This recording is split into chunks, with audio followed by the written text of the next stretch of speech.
এতে বলি প্রেমা বসে পড়িলাম ভগবান কৃষ্ণকে পাওয়ার জন্য এত চেষ্টা করছি, ভগবান কৃষ্ণ আমার কাছ থেকে এসে চলে গেল, তবুও তাকে আর চিনতে পারলাম না।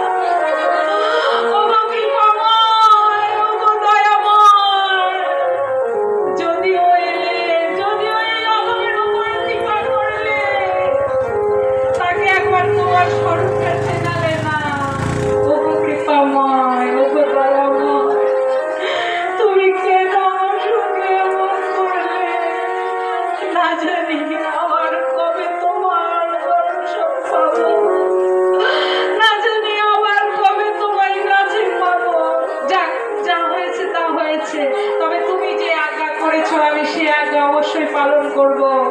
ওগো চলে গেলেন ব্রজবাসীদের কাছে ছুটে, ব্রজবাসীদের কাছে ছুটে গিয়ে বলছে, ওগো কাল রাতে আমার স্বপ্নাদেশ হয়েছে, ওই গোবর্ধনের পাহাড়ের মাথার ওপরে না একটা মূর্তি চাপা পড়ে আছে, চলো। রাধে রাধে, সামর্থ্য আছে গো, তোমাদের কৃপাতেই তো আমি বলবো। যদি তোমরা সামনে, তোমরা যদি আমার সামনে বসে লীলা উপভোগ করো, আমার আনন্দে হাসো, আমি যখন বলবো ভগবান যখন আসছে সেই আনন্দে হাসো, ভগবানকে যখন পাচ্ছে না সেই আনন্দে কাঁদো, সেই বিরহ জ্বালায় যদি কাঁদো তাহলে আমারও তো একটা বলতে ভালো লাগবে। আর সামনে বসে যদি তোমরা চিৎকার চেঁচামেচি করো তাহলে আমার কি বলতে ভালো লাগবে গো?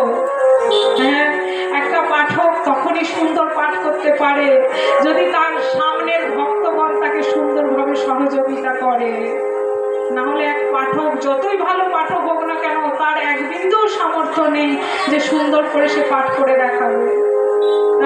গজেন্দ্রনন্দ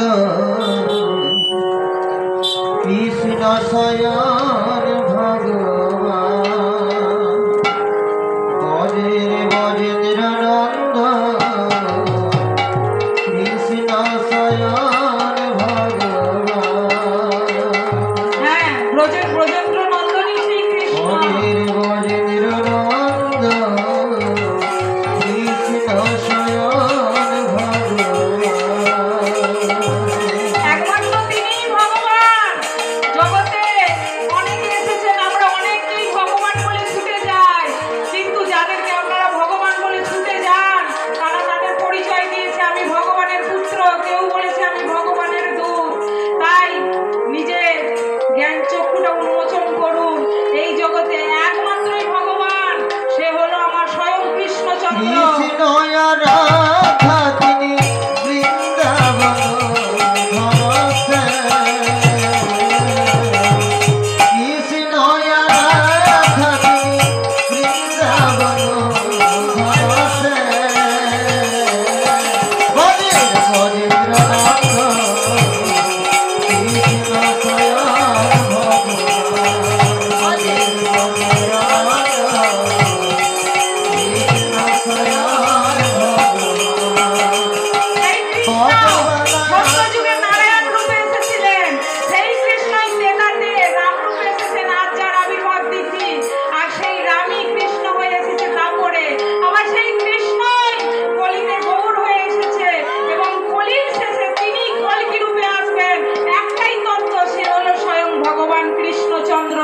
জগতে আর কেউ ভগবান নাই। তাই ব্রজেন্দ্র নন্দন কৃষ্ণ চন্দ্র। আর ভজন না বাবা, 12:30 বাজে, লীলা শেষ হবে না। তাই কি বলছে যে আমি ভগবান শ্রীকৃষ্ণকে দেখেও চিনতে পারলাম না, তবে এবার ভগবানের আজ্ঞা পালন করব, সেই উদ্দেশ্যে ব্রজবাসীদের কাছে ছুটে গেছেন। ওগো তোমরা চলো চলো, গোপাল মূর্তি ওখানে চাপা পড়ে আছে, ওই মূর্তি উদ্ধার করতে হবে। ওগো সাধুর কথা শোনা মাত্রই ব্রজবাসীরা যে যার কাছে যা ছিল, শাবল, লাঙল, কুড়াল, যেগুলো নিয়ে খোলা যাবে হাতে নিয়ে বেরিয়ে পড়েছে সেই ভগবানকে উদ্ধার করবে বলে। দেখেছো কেন ব্রজবাসীদের কাছে কৃষ্ণ আছে গো? তাদের কাছে সাধু মুনি ঋষিদের কথার বাক্যের গুরুত্ব আছে। সাধু বলেছে যখন ওই জায়গায় ভগবান আছে তো আছেই, তাই তারা সাধুর কথা মতো ছুটেছে। আর আমরা কেন কৃষ্ণ পাই নাই? আমাদের তো সাধু মুনি ঋষির কথায় বিশ্বাসই নেই। এত এত ভাগবত আসর হচ্ছে, এত এত কীর্তন, আপনারা এখন ফোন খুললে ইউটিউবে দেখতে পাবেন শম্পা গোস্বামী কীর্তন, প্রদীপ পাল কীর্তন, কত নামি দামি কীর্তনিয়া, শ্যামসুন্দর দাসের কীর্তন,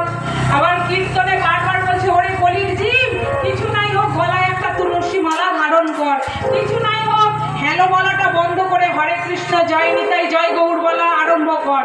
এই তার কতগুলো কথা শুনে চলছি, সেই হ্যালো হ্যালো হ্যালো করতে করতে হেলে গেল, তবুও হ্যালো আর ছাড়ছে না। নিতাই গৌর প্রেমানন্দে হরি ওই হরি 10 বার সারাদিনে মা কাকি খুড়ি দিদি স্বামীকে ফোন করলে যে 10 বার হ্যালো বলো, ওই 10 বার যদি হ্যালো না বলে জয় নিতাই জয় গৌর জয় কৃষ্ণ যাই বলো না কেন, 10টা বার তো ভগবানের নাম হতো গো। ওষুধ তুমি যেইভাবেই খাও না কেন কাজ তোমার হবেই, তেমনি তুমি ওই ফোনে জয় নিতাই জয় গৌর বলো না কেন কাজ ঠিক হবে। কৃষ্ণ কানাইয়া কি কিন্তু সাধুগুরুর কথায় বিশ্বাস নেই। দেখো গলায় সোনার চেন পরছি, ইমিটেশনের নেকলেস পরছি, তবু গলায় তুলসী দিচ্ছি না। এই আমাদের বর্তমান অবস্থা, তাই আমরা কৃষ্ণ পাই না। তাই ব্রজবাসীরা সঙ্গে সঙ্গে ছুটে গিয়েছে, যার কাছে যা ছিল নিয়ে ছুটে গিয়েছে, ছুটে গিয়ে সেখানে খনন করছে। ওগো যেই না খনন হলো, প্রথমেই ভগবানের দুটি সুন্দর হস্তকমল দেখা গেল। ওরে ওরে সাধু তো ঠিকই বলেছে, এই তো সেই মূর্তি, তাড়াতাড়ি খোল তাড়াতাড়ি খোল। যেই না খনন হলো, দেখছে দিব্য এক সুন্দর গোপাল মূর্তি সেখানে চাপা পড়ে আছে। সবাই মিলে সেই গোপাল মূর্তিকে উদ্ধার করার জন্য সেখানে নেমে পড়লো, কিন্তু গোপাল মূর্তির এত ভার যে কেউ তুলতেই পারলো না। হাজার হাজার মানুষ এসে সহযোগিতা করছে, কেউ তুলতে পারছে না।